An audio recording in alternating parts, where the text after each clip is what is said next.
오늘은 시편 32편을 통해서 은혜와 진리를 나누겠습니다.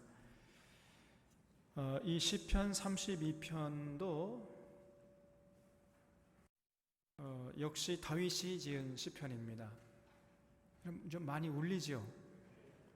네, 울리지 않게 좀 어떻게 했으면 좋겠습니다.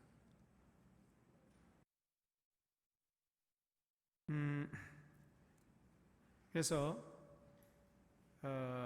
이 시편 32편은 상당히 유명한 시편이에요. 그리고 이 시편은 인간의 이 죄 문제를 다루고 있습니다. 인간이 어떻게 허물과 죄에서 벗어날 수 있는가 하는 이런 실존적인 문제를 다루고 있습니다.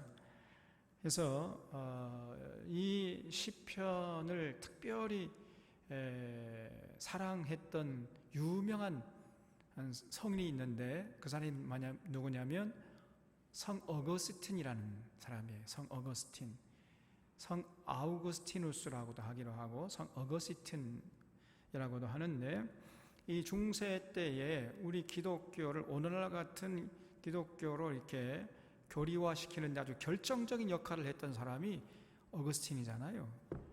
근데 이 어거스틴이 사실은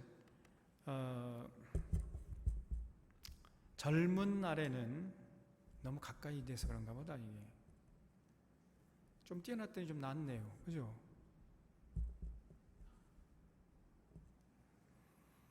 굉장히 이 방황을 많이 하고 방탕했습니다, 이 어거스틴이.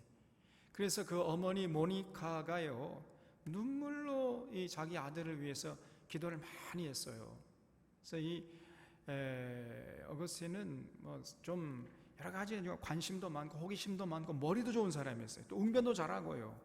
뭐든지 자기가 막 1등하고 싶고 뭔가 좀 뛰어나고 싶고 또 진리에 대한 어떤 욕구도 강하고 막 이래가지고 뭐 도대체가 이 세상에 너무나 궁금한 것도 많고, 그런데 뭐 자기에게 속 시원하게 알려줄 사람도 없고, 그러니까 막 온몸으로 부딪혀보는 거예요.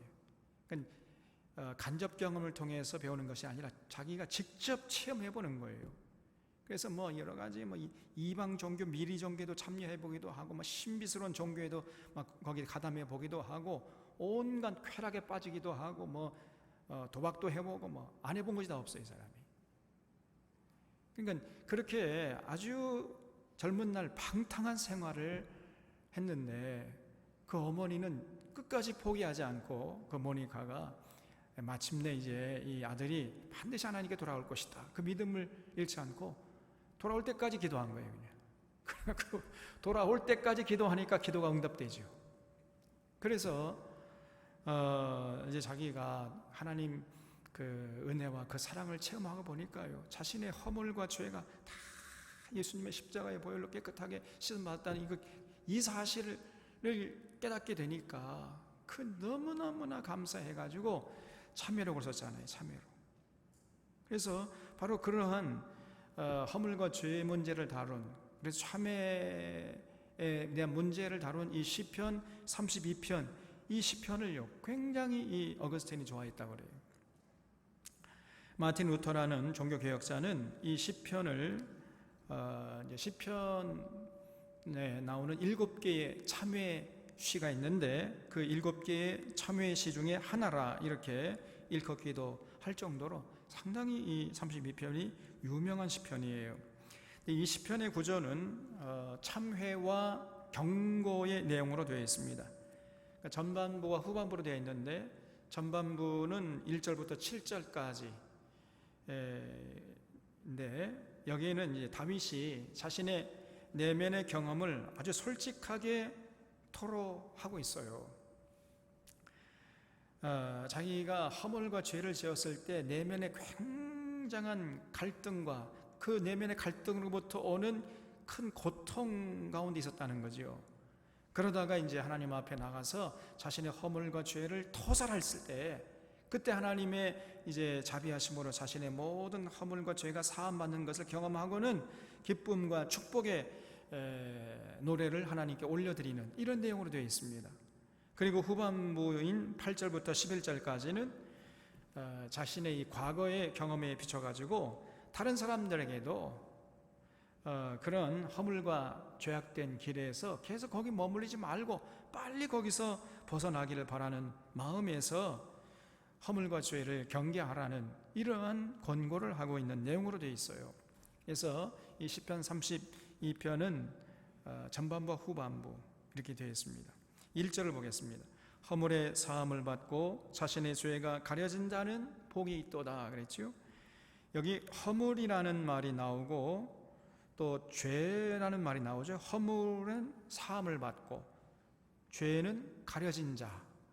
허물이 사함받고 죄가 가려진 자가 복되다 그랬어요. 그래서 이 허물과 죄를 성경은 따로따로 구별하고 있어요. 이 허물이라는 헬란 말은요, 파라토마라는 단어를 쓰고 있고, 죄라는 말은 그 유명한 하마르티아예요. 하마르티아. 그래서 허물과 죄를 성경은 엄연히 구별하고 있어요. 우리는 허물과 죄, 그러면 뭐 거기서 거기라고 생각하는데 사실 성경은 아주 엄밀하게 허물은 허물이고 죄는 죄다 이렇게 구별하고 있습니다. 이 허물이라는 건 이 파라토마라는 뜻은 뭐냐면요, 이렇게 길을 가다가 미끄러진 상태를 말하는 거예요. 그러니까 발이 예를 들어서 뭐 어떤 돌을 밟았던 아니면 미끄러운 뭐 모래를 밟아가지고 넘어지는, 그 쉽게 말하면 실족하는, 그를 파라토마라고 합니다. 그리고 죄라는 것은 이 하마르티아라는 것은요, 화살을 쐈는데 그 화살이 그 관역의 정통으로 이렇게 딱 명중하면은 그거는 마르티아야. 그런데 화살을 쐈는데 그 화살이 그 관역의 정통으로 명중하지 않고 이렇게 빗나가 버렸어요. 다른 데로 가버렸어. 그럴 때 그걸 하마르티아라고 그래요. 그래서 이 하마르티아는 마르티아라는 단어에다가 그 앞에 부정접두어 하라는 부정접두가 붙어가지고 하마르티아가 되는 거예요. 그래서 이 하마르티아라는 말은 뭐냐? 관역에 명중하지 않고 빗나갔다는 거예요. 빗나갔다. 그러니까 활을 쐈는데 그 정통 그 길로 가야 되는데, 그래서 관역을 정통으로 명주시켜야 되는데 엉뚱한 곳으로 가버린 거예요. 그것이 바로 죄라는 것입니다. 하마르티아. 우리가 길을 가는데 이 정해진 길로 똑바로 가야 되는데 이 길로 안 가고 옆으로 새버리는 거예요. 그게 하마르티아예요. 그게 죄라는 겁니다.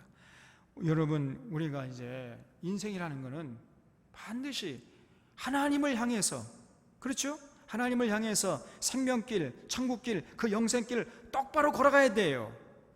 그런데 그 길 가다가 엉뚱한 생각을 해가지고 옆으로 새버려요. 그럼 그게 하마르티아, 그게 바로 죄라는 겁니다. 그래가지고 자꾸 사망길, 그 죽음의 길, 그 지옥길로 자꾸 가는데, 그러면서 자기가 그 길 가는지조차 몰라요. 그 상태가 하마르티아예요. 그게 죄예요. 죄. 그러니까 우리 죄라는, 성경에서 말하는 죄라는 것은요, 무슨 도덕적이고 율법적인 무슨 범죄를 한 그런 것도 물론 죄지만은 더 근본적으로는요, 그 엉뚱한 곳에 가 있는 거예요. 엉뚱한 곳에 있어야 할 곳에 있지는 않고 엉뚱한 곳에서 헤매는 그 상태를 죄라는 게 죄예요. 하마르티아라는 이 단어 개념이 이해가 되죠? 그러니까 이 죄라는 하마르티아는 올바른 길에서 벗어나 있는 상태를 말하는 것이고, 허물이라는 파라토마는 올바른 길을 가기는 가요. 이 올바른 길을 가기는 가다가 미끄러져 가지고 넘어지는 상태, 넘어져 있는 상태, 이거를 파라토마, 허물이라고 해요. 허물.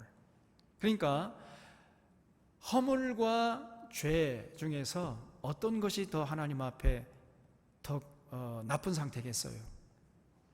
예? 어떻게? 죄죠, 죄. 허물은 올바른 길을 가다가 그냥 미끄러져 넘어지는 거예요. 실족하는 거. 그런데 이 하마르티아는 아예 그 올바른 길에서 벗어나 버린 거예요. 그게 죄라는 겁니다. 그래서 허물과 죄는 약간 거의 비슷하지만은 약간 달라요. 그래서 이렇게 올바른 길을 가다가 실족하여 넘어지거나 아예 올바른 길에서 벗어나 있거나 할 때 바로 그때 그 허물과 죄를 올바로 이제 우리가 해결해 가지고 참 다시금 올바른 길로 돌아와 가지고 또 넘어진 사람은 일어서 가지고 힘차게 걸어갈 수 있는 자, 그런 자는 정말 복된 자죠. 그래서 이렇게 참 복된 삶을 살게 만들어주는 그런 사역을 하는 집단을 우리가 뭐라고 그래요? 종교라고 해요. 종교. 바로 종교가 그 올바른 길을 가다가 넘어진 자를 일으켜주고 그 올바른 길에서 벗어나가지고 잘못된 길로 가서 헤매고 있는 사람을 다시 올바른 길로 돌아올 수 있도록 만들어주는 그런 사역을 하는 것이, 그것이 바로 종교예요. 그래서 올바른 길을, 생명길, 영생길, 그 천국길 걸어갈 수 있도록 많은 사람들을 회복시키고 또 그 길을 당당히 갈 수 있도록 도와주는 그런 사역을 하는 것이 바로 종교인 것입니다. 종교. 그러니까 이 종교가 얼마나 중요한 역할을 하는 거예요. 그래서 이 종교가 타락하면요, 뭐 허물과 죄를 어떻게 해결할 방도가 없는 거예요. 근데 이제 이 보통 사람들은요, 자신이 하나님 앞에 내가 지금 허물과 죄가 많구나 하는 것을 깨닫는 것이 쉽지 않습니다. 왜냐하면은 보통 허물이나 죄라는 것을 무슨 그 세상 법을 어기는 것으로 생각하기 때문에 그래요. 그래서 뭐 강도짓 나는 안 했어. 네? 나는 적어도 도둑질 안 했잖아. 나는 살인하지 않았어. 그러니까 나는 죄인이 아니야. 나는 죄 지은 거 없어. 이렇게 많은 사람들이 생각한다니까요. 보통 살인을 하거나 강도질을 하거나 도둑질을 해가지고 감옥에 갔을 때 사람들은 그 사람을 죄인이라고 생각해요. 그 만약에 뭐 강도질도 하지 않고 도둑질도 하지 않고 그래서 감옥에 안 가면 죄인이 아니다 이렇게 생각하거든요. 또 설령 뭐 강도질도 하다가 도둑질을 하다가 이제 붙잡혀 가지고 재판 받아 가지고 이제 감옥에 간 사람이라 할지라도 자기를 죄인이라고 생각하는 사람 있을까요, 없을까요? 통계에 의하면 거의 없다는 겁니다. 어떻게 생각하느냐? 나는 죄인이 아닌데 재수가 없어가지고 걸려가지고 감옥에 와 있다. 다 그렇게 생각한다는 거예요. 한 사람도 내가 죄인이다, 내가 허물과 죄가 많다라고 생각하는 사람이 없다는 거예요. 그런 사람은 거의 없습니다. 그러니까 하물며 감옥에도 안 갔다 오고 실제로 강도짓도 안 하고 도둑질도 안 한 사람을, 그런 사람들은 자기가 자신을 내가 허물이 많고 내가 죄인이다 라고 생각하겠느냐 그 말이에요. 그렇게 생각하는 사람 거의 없습니다. 그런데 여러분 아까 말씀드린 대로 허물과 죄라는 것은 성경적으로 말할 때 그런 무슨 강도질, 도둑질 뭐 그런 차원이 아니라고 그랬잖아요. 그래서 사실은 허물과 죄에 대해서 예민하게 느끼면 느낄수록 그런 사람은 하나님께 나가서 더 복받을 가능성이 있는 거예요. 어떤 사람들은요, 이 사람은 사실은 객관적으로 볼 때는 굉장히 사람들이 인정할 정도로 야, 저 사람은 참 착하고 정말 아름다운 사람이야, 정말 저 사람은 거룩하게 살아가고 구별된 사람이야, 이렇게 생각을 하는데 자신 스스로가 내가 하나님 앞에서 허물과 죄가 많은 사람이다 이렇게 생각하는 사람이 있다니까요. 바울이 있잖아요. 바울이, 여러분 바울처럼 이렇게 거룩하고 구별되게 산 사람이 어디 있었습니까? 근데 바울은 항상 내가 죄인 중에 괴수로다. 그 가슴을 치면서 하나님께 나갔어요. 내가 죄인 중에 괴수로다 하는 말이 디모데후서에 나와요. 디모데후서는 바울의 마지막 서신이거든요. 그러니까 바울이 죽기 직전에 쓴 서신이 디모데후서거든요. 그러니까 바울은 평생 내가 죄인 중에 괴수다. 그러니까 바울은요 굉장히 허물과 죄에 대해서 예민한 감각을 가지고 있었습니다. 다른 사람들은요 별로 허물과 죄를 느끼지 않아도 이 바울은 그러게 대해서 굉장히 예민하게 내가 하나님 앞에서 뭔가 허물과 죄를 지었구나 그걸 느끼는 거예요. 그래서 어떤 사람들은요 내가 하나님을 향해 간다고 가기는 했지만은 가다가 실족해서 미끄러졌구나, 내가 허물이 많은 사람이다. 또 내가 그동안 하나님께로 향하는 길에서 벗어나가지고 지금 여태까지 살았구나, 내가 그래서 하나님 앞에 큰 죄인이구나, 이런 사실을 예민하게 깨닫는 사람이 있어요. 그러면 그럴수록 이 사람은 하나님 앞에서 그 용서를 받는 그런 복을 받을 가능성이 많아진단 말이에요. 여러분, 성경에서 계시하시는 삼위일체 하나님에 대해서 알면 알수록, 그리고 성경에서 그 삼위일체 하나님께서 우리에게 무엇을 요구하시는가 이런 것을 잘 알면 알수록요 이렇게 허물과 죄에 대해서 굉장히 예민한 감각을 갖게 되는 거예요. 근데 하나님께서 알지도 못하고 하나님께서 우리에게 뭘 요구하시는지도 전혀 알지 못하고 성경도 알지 못하고 이런 사람은요 굉장한 허물과 죄가 있어도 자신이 허물과 죄가 많은 사람인지조차 못 느껴요. 그런 사람은 하나님께 나아갈 수도 없을 뿐 아니라 하나님께 용서함을 받는 이러한 축복된 인생이 되기는 거의 불가능한 것입니다. 그래서 꼭 강도질하지 않아도 도둑질하지 않아도 하나님께서 원하시는 수준에 미치지 못하는 자신을 바라보면서 가슴을 치고 내가 허물과 죄가 많구나, 이런 사람이 정말 복된 사람입니다. 하나님께서는요 그런 자들은 결코 정죄하지 않아요. 결코 정죄하지 않고 오히려 그들의 허물과 그들의 모든 죄를 사해 주시고 반드시 허물은 사해 주시고 죄는 어떻게 한다고? 가려 주십니다. 이런 복을 받게 하시는 거예요. 바로 그것을, 이런 놀라운 진리를 깨달은 자가 이 시편의 저자인 다윗이었던 거예요. 다윗. 그래서 2절에 보겠습니다. 마음에 간사함이 없고 여호와께 정죄를 당하지 아니하는 자는 복이 있도다 그랬어요. 여러분, 마음에 간사함이 있는 이런 사람은요 하나님께 나아가기 어렵습니다. 하나님께 나가도 용서함 받기 어려워요. 이런 마음이 간사한 사람 어떤 사람이죠?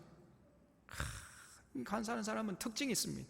여기 가서 해거리고 말이에요. 살랑살랑거리고 이 말하고 또 저기 가서 살랑살랑거리면서 저 말하고, 그래가지고 여기와 저기를 자꾸 이렇게 이간질시켜요.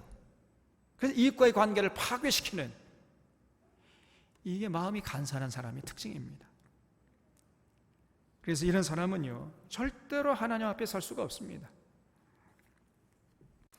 그래서 이런 마음에 간사함이 없어야 돼요. 이런 마음에 간사함이 없어서 여호와께 정죄를 당하지 아니하는 자가 진실로 복이 있다 그랬잖아요.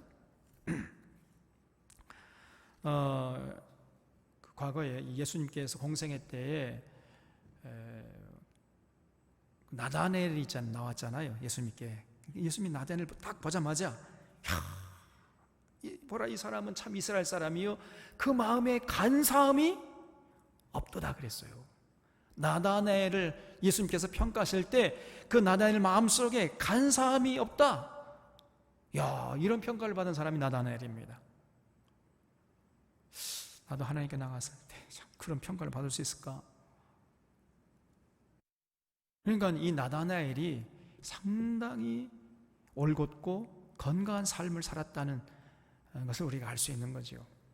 여러분, 마음이 간사함이 없고 그래서 여호와께 나갈 때에 당당하게 나가서 여호와께 정죄를 당하지 않는 사람, 이런 사람이 정말 복된 사람인데, 여러분 그런 사람이 세상에 많이 있을까요, 없을까요? 이런 사람이 최고로 복된 사람인데 현실은 그런 사람이 거의 없어요. 여러분, 사도 바울 이 말년에 자신의 평생을 돌아보면서 회고했잖아요. 디모데후서 4장에 뭐라고 했습니까? 내가 선한 싸움을 싸우고 달렸기를 마치고 믿음을 지켰으니 이제 후로는 나를 위해 의의 면류관이 예비되었도다. 이렇게 고백했잖아요. 다시 말하면 바울은요, 평생 마음에 간사함이 없이 살았다는 것이요. 그래서 여호와께 정죄를 당하지 않는 삶을 살았다는 것입니다. 자기가 스스로 자기의 삶을 평생 회고하면서 내가 선한 싸움을 싸우고 믿음을 지켰다, 달려갈 길을 다 달렸으니 이제 후로는 하나님께서 나에게 의의 면류관을 예비시켜 주실 것이다, 이렇게 나갔어요. 그는 이제 사도 바울이 순교하기 직전에 그런 얘기 한 거거든요. 정말 바울이 부럽지요. 여러분, 우리도 인생 이제 마감할 즈음에 자신의 인생을 돌아보면서, 야, 내가 선한 달려갈 길을 다 달리고 선한 싸움을 싸우고 믿음을 지켰다. 그래서 이제 후로는 나를 위해서 하나님께서 의의 면류관을 예비시켜 주실 것이다, 이렇게 고백할 수 있다면 얼마나 복된 사람이겠습니까? 우리 사랑하는 샤론의 교우들은 다 그런 사람이 되어 주시기를 부탁합니다. 근데 그거 쉽지가 않아요. 바울같이 산 사람이 많지 않다니까. 여러분, 윤동주가 쓴 서시, 제가 이 서시를 참 좋아하는데, 죽는 날까지 하늘을 우러러 한 점 부끄러움이 없기를 나는 잎새 이는 바람에도 괴로워했다. 하늘을 우러러 한 점 부끄러움이 없는 삶을 살기를 원했다는 거예요, 윤동주 시인이. 그래서 잎새 이는 바람에도 괴로워했다는 겁니다. 그러니까 허물과 죄에 대해서 아주 예민한 감각을 가지고 살았다는 거예요. 혹시나 자기가 하나님 앞에서 혹시 미끄러 넘어진 거 없는가, 아니면 걸어야 그 길을 걷지 못하고 다른 샛길로 새는 것은 없는가. 바람에 잎새 이는 바람에도 나는 괴로워했다는 겁니다. 여기 이렇게 흔들리니까 이거 보고 괴로워했다는 거예요. 그 정도로 예민한 감각을 갖고 산 사람이 윤동주 시인입니다. 그러니까 2절과 비슷한 내용이죠. 그래서 마음에 간사함이 없어가지고 여호와께 정죄함을 받지 않은 사람은 복이 있도다. 여러분, 그렇게 살게 되면요, 얼마나 복된 사람이겠습니까? 많은 현실적으로 볼 때는요, 그렇게 살기가 쉽지가 않습니다. 우리 모든 사람, 대부분의 사람들이 살다 보면요, 이 세월이 지나면 이끼가 끼는 것처럼 우리가 이 인생 살다 보면은 다들 그 나름대로 허물과 죄가 있어요. 만약에 사람이 허물도 없고 죄도 없다면 종교가 필요 없는 거죠. 이제. 그러면 교회가 문을 다 닫을 거예요. 허물과 죄가 없는데, 그리고 하나님도 필요 없어요. 이제. 대부분의 인생들이 살다 보면요, 허물과 죄를 짓게 됩니다. 그리고 아까도 말씀드렸지만은 하나님을 깊이 알아갈수록, 성경에서 계시된 하나님을 깊이 알고 그 하나님께서 우리에게 무엇을 요구하시는가, 하나님이 요구하는 수준까지 우리가 얼마나 도달해 있는가, 이런 관점에서 살피게 되면요, 우리 모두는 어쩔 수 없이 하나님 앞에 내가 허물과 죄가 많은 사람입니다, 이렇게 고백하지 않을 수가 없는 것이에요. 그래서 여러분, 이 허물의 사함을 받고 죄의 가려짐을 받는 사람이 진실로 복된 사람인데, 그러면 과연 어떻게 하면은 허물의 사함을 받고 죄의 가려짐을 받은 사람이 될 수 있는가 말이에요. 그 비결이 뭐냐, 거기에 대해서 3절 이하에서 아주 자세하게 언급하고 있어요. 3절 보겠습니다. 내가 입을 열지 아니할 때에 종일 신음함으로 내 뼈가 쇠하도다. 주의 손이 쥐하로 나를 누르시오니 내 진액이 빠져서 여름 가뭄에 마름같이 되었나이다 그랬어요. 여기 내가 입을 열지 않았다는 것은요, 다윗이 자신의 허물과 죄를 인정하지 않았다는 거. 처음에 또 인정했다 할지라도 입을 열어서 참회하지 않았다는 겁니다. 여러분, 사실요, 허물과 죄가 있어도 그 허물과 죄를 인정하고 참회하는 것, 이거는 쉽지 않은 거예요. 자신의 허물과 죄를 자백한다는 것, 고백한다는 것, 이거는 누구나 다 괴롭고 꺼리는 일입니다. 쉽지 않은 거예요. 그러나 한번 이 고역을 꼭 참아내면서 진실하게 고백하고 자백하고 참회하게 되면요, 그러면 그런 사람에게 무한한 축복이 있다는 거예요. 이것을 경험한 사람이 바로 다윗이었단 말이죠. 세상에서 사람에게 주는 행복이 여러 가지 있겠지만은 사람이 받을 수 있는 최대의 축복은 뭐냐? 자신이 지은 허물과 죄를 하나님께 용서받는 것인 줄로 믿습니다, 여러분. 이것처럼 더 큰 축복이 어디 있겠어요? 그래서 다윗은 이렇게 참회해서 용서함을 받는 과정을 설명하는데, 하나님께 용서함을 받는 첫째 과정은요, 뭐냐? 입을 열어서 자신의 죄를 하나님께 고백해야 한다는 거예요. 사람은 누구나 자기의 허물과 죄를 고백하지 않으려고 그래요. 그리고 다른 사람들에게 알려지는 것을 꺼립니다. 알려지지 않기를 바라요. 왜냐하면 만약에 알려지게 되면 어떻게 돼요? 그러면 지금까지 자기가 누려온 자기의 체면과 명예가 더럽혀지고 신용을 잃게 되는 것이고, 그리고 사람들에게 지탄을 받게 되잖아요. 그걸 염려하기 때문에 자신의 허물과 죄가 사람들에게 알려지기를 꺼려하는 것이고, 그래서 또 하나님 앞에 나가서 자신의 허물과 죄를 자백하는 것, 이게 쉽지 않은 일 같습니다. 다윗도 이런 염려 때문에 자신의 죄를 고백하려고 하지 않았다는 것입니다. 3절에 말하는 게 그거죠.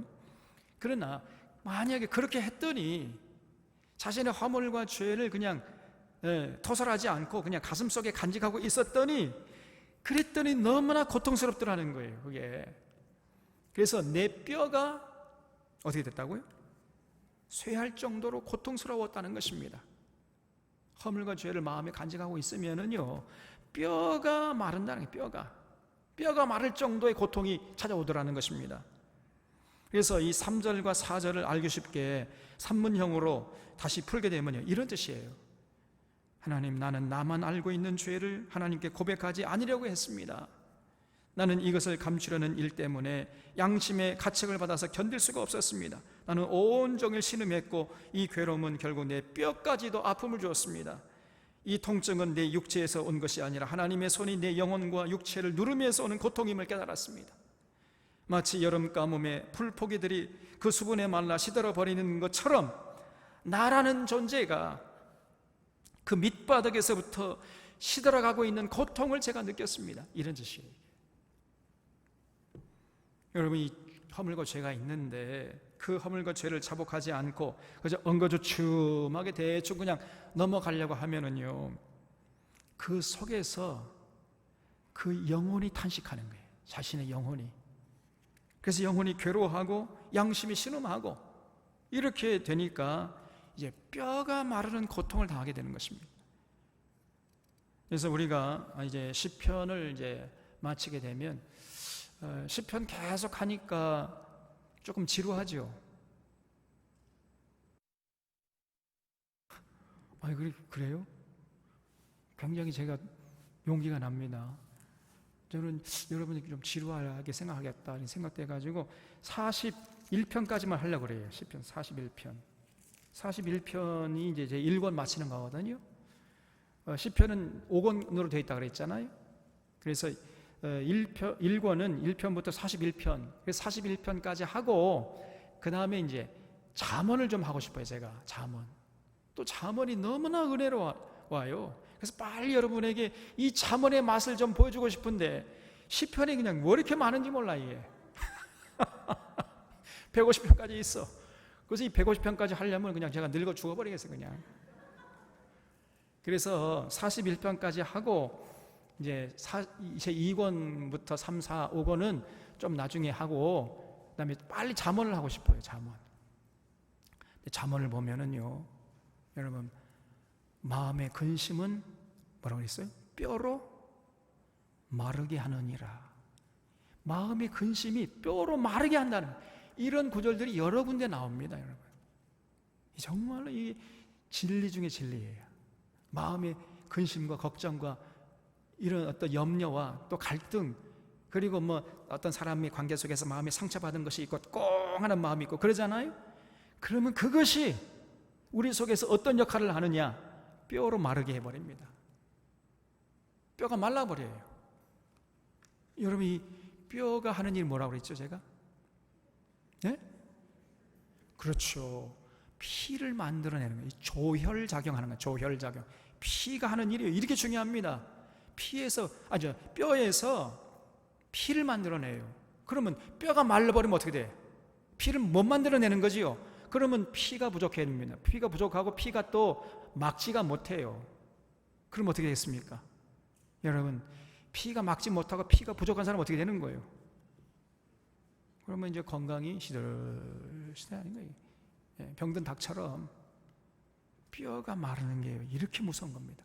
이거 전부 다 마음의 근심과 어떤 갈등, 그리고 상처, 이런 것들이 전부 다 우리의 건강, 육신의 건강과 영혼의 건강이 밀접하게 연관이 있는 거예요, 이게. 그래서 빨리 이 마음의 어떤 그 갈증과 근심과 걱정과 그런 고통, 또 상처, 이런 것들을 빨리 해결해야 됩니다, 여러분. 그래서 저는 뼈가 말라버린다니까.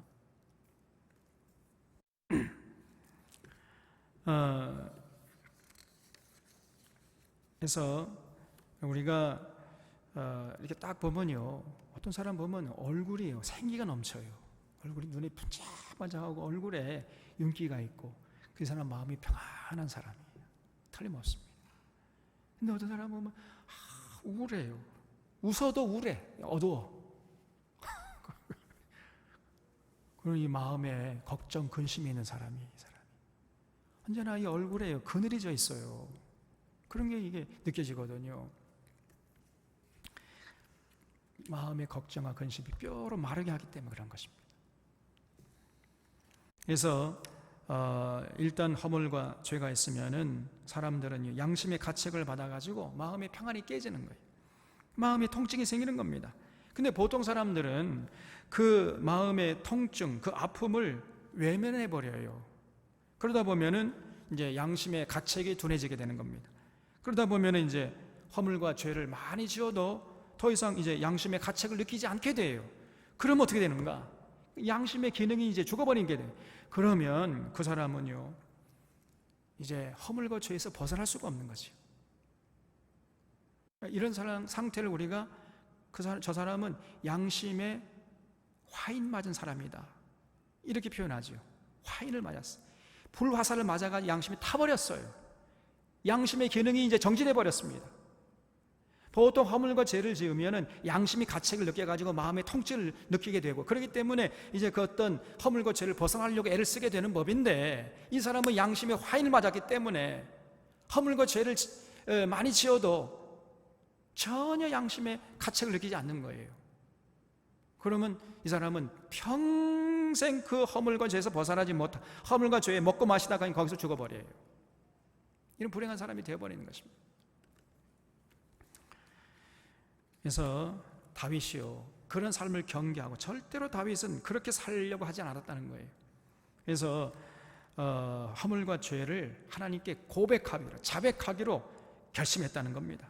너무나 이 마음의 근심과 어떤 걱정, 마음의 통증이 심했기 때문에, 뼈로 마르게 되기 때문에 내가 토설하지 않으려고 했더니 너무너무 이 고통스러워가지고 안 되겠다 해가지고 하나님께 이제 토설하기로 작정했다는 거예요. 그래서 5절에 내가 이르기를 내 허물을 여호와께 자복하리라 하고 주께 내 죄를 아뢰고 내 죄악을 숨기지 아니하였더니 곧 주께서 내 죄악을 사하셨나이다. 야, 그래서 그냥 허물과 죄를 마음속에 꽁꽁 숨겨놓고 이걸 간직하고 유지하려고 하다 보니까 너무 힘들어가지고 하나님께 나가서 그걸 토설해버렸더니요, 주님께서 자신의 허물과 죄를 사해주는 것을 그런 체험을 했다는 거죠.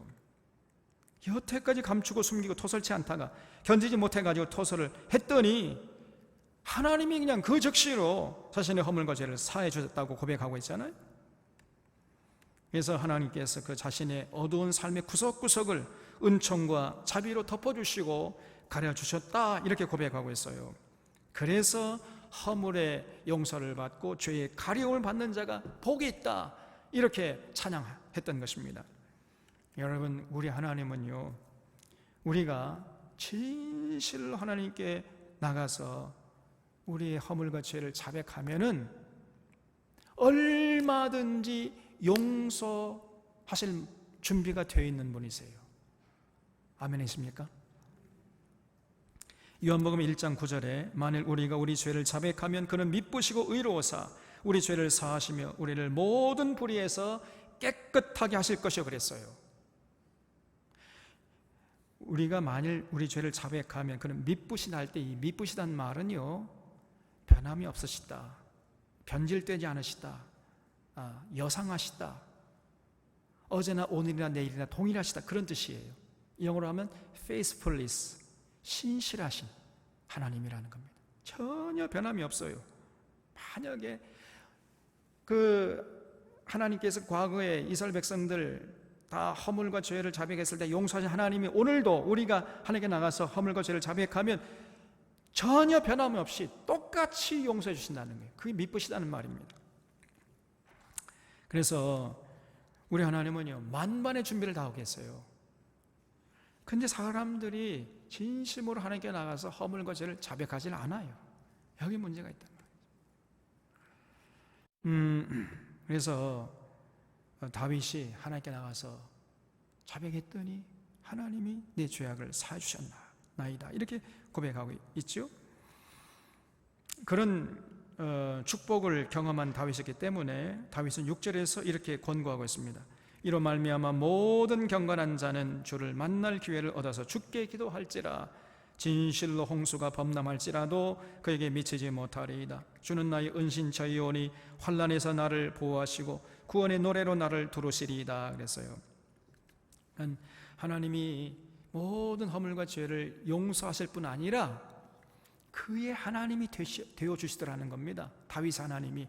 그래서 하나님께서 나의 은신처가 되어주셨다, 이렇게 고백하고 있죠. 그래서 아무리 홍수가 범람할지라도 그런 사람에게는 미치지 못하도록 하나님이 보호해 주시더라는 거예요. 하나님이 은혜의 방패로 그렇게 진실로 참회하고 회개하고 하나님께 돌아온 자는요, 다 지키시고 보호하시더라는 겁니다. 그래서 어떤 환난이 다가온다 할지라도 그 환난이 그에게 미치지 않도록 하나님이요, 권능의 오른손으로 붙잡아 주시더라는 거예요. 여러분, 이런 자가 진실로 복받은 자가 아니겠습니까? 그래서 이렇게 이제 자신의 경험을 토설한 다음에, 그렇기 때문에 다른 사람들을 바른 길로 인도하기 위해서 이제 8절부터는요, 훈계와 경계의 말을 덧붙이고 있어요. 여기 8절에 보면 내가 내 갈 길을 가르쳐 보이고 너를 주목하여 훈계하리로다.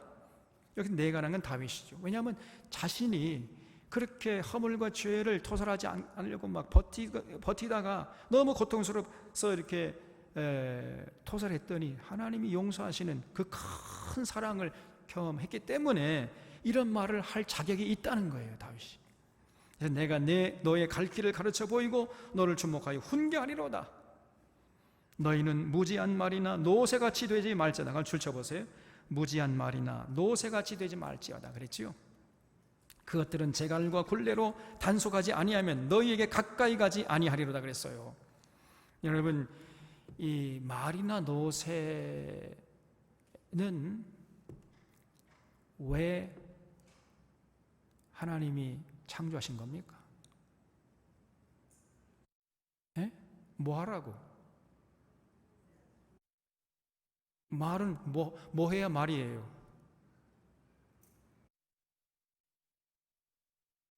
사람을 태워야 말 아닙니까? 그렇죠? 노새도요. 노새는 왜 노새예요? 노새 젊어도 노새. 그래서 노새입니까? 왜 노새예요? 짐을 실어야 노새야. 노새는 말이 사람을 안 태우고 노새가 짐을 안 싣고 그러면 말과 노새의 존재 가치는 없잖아요. 그런데 말에다가 사람을 태우려면요, 여러분 이 얼마나 힘든지 모릅니다. 이 야생말을 길들여 가지고 사람이 그 말의 등에 탈 수 있도록 만들기 위해서는요, 굉장한 어떤 그 훈련의 과정이 필요한 거예요. 야생말을 잡아다가 제일 처음에 여러분 사람 등을 타게 되면 어떻게 됩니까? 야생말 가만히 있어요? 아니죠. 그냥 온갖 막 이렇게 발버둥 쳐가지고 깡충깡 뛰고 막 이래가지고 하늘로 막 쳐오르고 그래가지고 등에 탄 사람을 떨어뜨리잖아요. 그러면 또 타. 그리고 또 떨어뜨려. 또 타. 또 떨어뜨려. 이런 과정을 수도 없이 이제 겪는 거지요.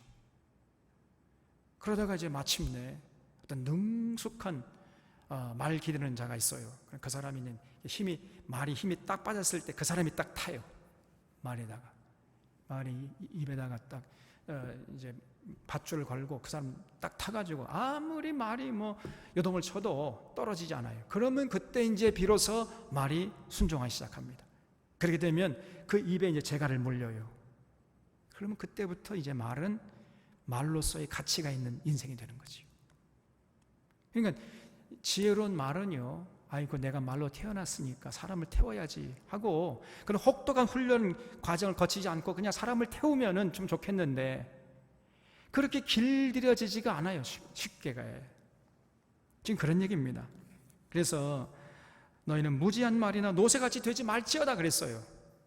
여러분, 우리가 하나님께 쓰임 받으려면요, 하나님의 말씀에 어거돼야 돼. 하나님의 규례와 법도와 명령에 따라서 우리가 살아야 되거든요. 그런데 사람들이 그렇게 어거되지가 않아요. 지 멋대로 살아가려 그냥 이 야생마처럼 그냥 천방지축으로 지 멋대로 자기 하고 싶은 대로 해버려요. 그러면 그럴수록 이제 하나님께서 그 사람을 쓰기 위해서는 어떻게 합니까? 혹독하게 훈련시키는 게 그냥. 그 훈련이 뭐요? 굉장한 고통을 임하게 합니다. 그래서 그런 굉장한 고통을 당하고 막 얻어 터지고 뭐 인생 막 실수하고 실패하고 병에 걸리고 뭐 사업에 실패하고 뭐 이렇게 하다가 이제 그때 비로소 아이고 전부여 의지 없어 손 들고 옵니다. 그럼 그때부터 이제 하나님께 쓰임 받을 수 있는 사람이 되는 거예요. 젊었을 때 빨리 하나님께 돌아와가지고 하나님 말씀에 어거되면은 하나님께서 귀하게 쓸 수 있는데 젊었을 때는 지 멋대로 그냥 천방지축으로 그냥 야생마처럼 그 허물과 죄를 지으면서도 그 허물과 죄를 토설치 않고 지 멋대로 하면서 허물과 죄를 더 지어요. 너희는 그렇게 하지 말라는 겁니다. 다윗의 권면이 너희는 무지한 말이나 노새같이 되지 말지어다. 이 말이 이해가 돼요? 줄쳐보라 그랬죠? 너희는 무지한 말이나 노새같이 되지 말지어다. 그들은 재갈과 굴레로 단속하지 아니하면 절대로 가까이 하지 않는 자들이에요. 그냥. 그래서 여러분 이 재갈과 굴레로 단속하기 전에 스스로 우리 인간은 자신의 인격과 자신의 지성을 가지고 자신의 판단력을 가지고 하나님 말씀 앞에 쫙 이렇게 붙잡힌 바 되어가지고 살아가면요, 하나님이 얼마나 멋지게 그 사람을 쓰겠느냐 말이에요. 근데 대부분의 사람들이 그렇지 않아요. 그냥 온갖 재갈을 매기고 굴레로 단속하지 않으면은 지 멋대로 그냥 천방지축 이렇게 살아간다니까요. 그러면은 그런 사람은 말할 수 없는 이 시행착오를 겪고 많은 고통을 당한 다음에 이제 그때 비로소 이제 풀이 죽어가지고 하나님께 돌아오게 되면 그러면 이제 그때 하나님께 쓰임 받을 수 있게 되는 거예요.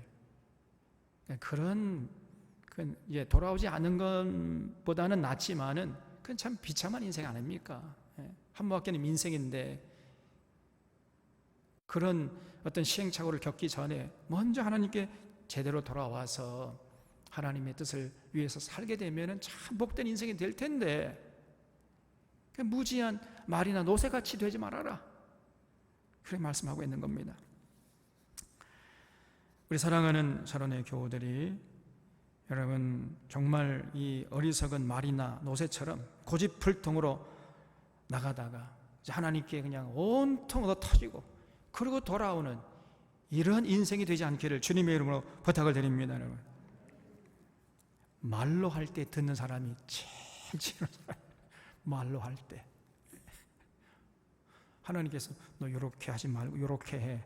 예, 알았습니다. 청상. 그러고 그대로 하는 거예요.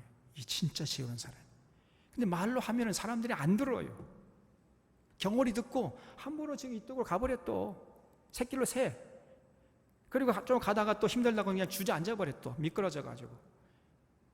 그러면 이제 하나님이 그걸 쓰시려면요, 그냥 그 사람을 이제 훈련시키기 위해서 말할 수 없는 인생의 고통을 허락하시는 거예요. 그냥 실컷 얻어 터진 다음에 그때서야 그냥 돌아오면은요, 인생 다 낭비하고 젊으면 다 가버리고, 이제 뭐 천국 갈 날 얼마 안 남았는데 철들자, 이런 말은 뭐 철들자?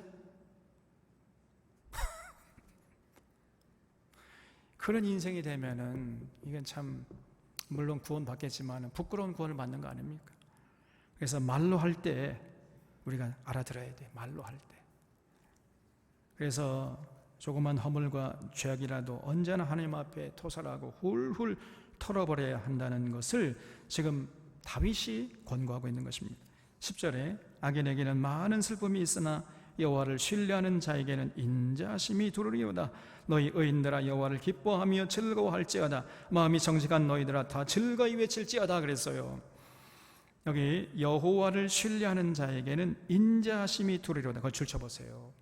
야, 이게 참 놀라운 얘기입니다. 여러분, 이렇게 하나님 어떤 형편이 있든지 간에 하나님께 돌아가기만 하면 하나님이 다 받아주시는구나.